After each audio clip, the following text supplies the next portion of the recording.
Hi all! If you watched my Big Agnes Bivvy video recently, you'll know that I snapped my bivvy pole on third use of the 3-wire bivvy.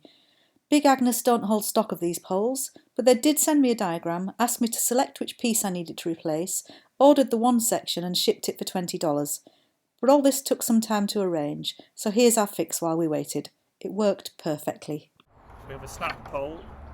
The quick fix is just to take the two snap sections,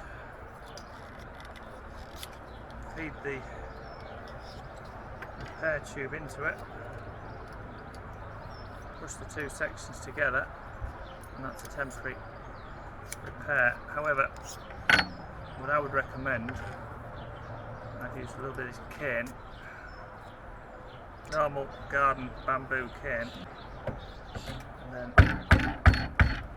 just tap it in so you get a nice fix.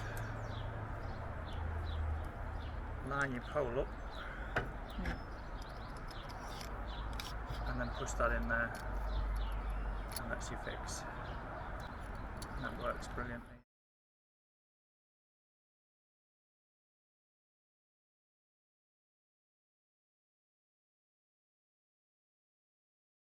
Here we are on top of seat sandal. I was a 12-year-old Kalila, and salted caramel chocolate. I hope someone out there might find this useful. If so, thanks for watching, and please do watch my review of the bivvy. All the best!